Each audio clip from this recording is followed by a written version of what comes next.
Hai teman-teman, di sini kami akan menjelaskan mengenai dua jenis kelainan darah yang mempengaruhi sel darah merah. Baiklah, yang pertama kami akan membahas mengenai anemia. Jadi, apa sih yang dimaksud dengan anemia itu? Anemia merupakan suatu kondisi di mana jumlah sel darah merah atau kemampuannya membawa oksigen tidak cukup untuk memenuhi kebutuhan tubuh. Sel darah merah mengandung hemoglobin yang merupakan struktur untuk mengikat oksigen. Kadar hemoglobin menentukan kemampuan sel darah merah untuk mengangkut oksigen. Berikut adalah 7 gejala umum penyakit anemia. 1. Pusing atau mudah lemah. 2. Sakit kepala. 3. Sariawan pada lidah. 4. Kulit pucat dan kering. 5. Kulit mudah memar. 6. Adanya sindrom kaki gelisah. 7. Detak jantung cepat. Mengobati penderita anemia harus sesuai dengan jenis penyakit anemia yang diderita. Ada 5 jenis penyakit anemia. Oleh karena itu, ada 5 macam juga pengobatan yang tersedia. 1. Penderita anemia aplastik. Penderita anemia aplastik dapat mengonsumsi obat-obatan, transfusi darah, atau transplantasi sumsum tulang. Kedua, penderita anemia hemolitik. Penderita anemia hemolitik memerlukan obat yang dapat menunjang sistem kekebalan. Ketiga, penderita anemia yang disebabkan oleh kehilangan darah. Penderita anemia yang disebabkan oleh kehilangan darah kemungkinan akan menjalani operasi untuk menemukan dan memperbaiki pendarahan. Disarankan untuk mengonsumsi suplemen zat besi dan mengubah pola makan. Keempat, penderita anemia sel sabit. Penderita anemia sel sabit dapat mengonsumsi obat pereda rasa sakit, suplemen asam folat, antibiotik intermiten, atau terapi oksigen. Kelima, penderita talasemia. Pengobatan penderita talasemia biasanya tidak memerlukan pengobatan. Namun, jika kasusnya parah, harus menjalani transfusi darah, transplantasi sumsum tulang, atau pembedahan. Next, kita ke materi cara mencegah penyakit anemia. Langkah-langkah untuk mencegah anemia. Yang pertama, makanan-makanan kaya zat besi. Zat besi sangat diperlukan tubuh untuk menghasilkan hemoglobin di dalam sel darah merah.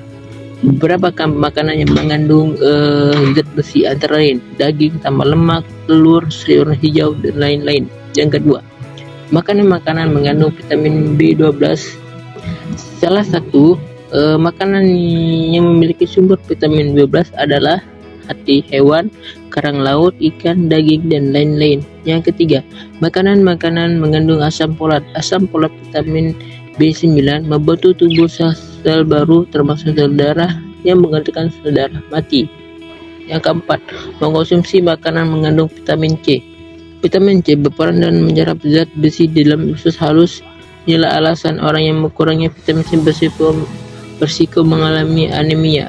Yang kelima, berhenti minum alkohol. Selanjutnya adalah hemofilia. Apa itu penyakit hemofilia? Hemofilia merupakan gangguan pembekuan darah yang disebabkan oleh kurangnya suatu protein yang membuat darah sulit membeku dengan baik. Sehingga jika penderita mengalami pendarahan, akan sulit untuk diberhentikan. Gejala hemofilia juga bisa dilihat berdasarkan tingkat keparahan pendarahan yang dialami penderita hemofilia, di mana kondisi ini tergantung pada jumlah faktor pembekuan dalam darah. Semakin sedikit faktor pembekuan darah, maka pendarahan akan semakin sulit untuk berhenti. Yang pertama, gejala ringan. Pada hemofilia ringan, jumlah faktor pembekuan dalam darah berkisar antara 5 sampai dengan 50%. Penderita hemofilia ini mungkin tidak menunjukkan gejala apapun. Namun, penderita bisa mengalami pendarahan yang sulit berhenti jika luka yang dialami cukup parah atau baru mengalami prosedur medis seperti operasi dan cabut gigi. Gejala sedang. Pada kondisi ini, jumlah faktor pembekuan berkisar antara 1 sampai dengan 5%. Pada kondisi ini, pendarahan akibat luka kecil pun akan sulit berhenti. Penderitanya juga cenderung lebih mudah mengalami memar. Yang terakhir, gejala berat. Gejala berat adalah kondisi di mana jumlah faktor pembekuan kurang dari 1%.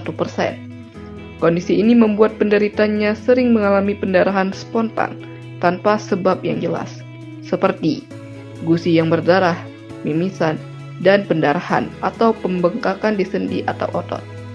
Pertolongan pertama hemofilia dapat dilakukan dengan rest, ice, compression, dan elevation. Yang pertama ada rest, istirahatkan. Kedua, ice, kompres dengan es untuk mengurangi nyeri. Yang ketiga, compression, tekan kemudian bebat untuk mengurangi pendarahan. Yang keempat ada elevation, posisikan lebih tinggi dari dada. Setelah dilakukan rise, penderita hemofilia harus segera mendapatkan suntikan faktor pembukaan darah atau transfusi komponen darah. Cara menanggulangi hemofilia. Hemofilia tipe A. Untuk hemofilia A melibatkan suntikan rutin obat yang disebut octocok alfa atau ADVET.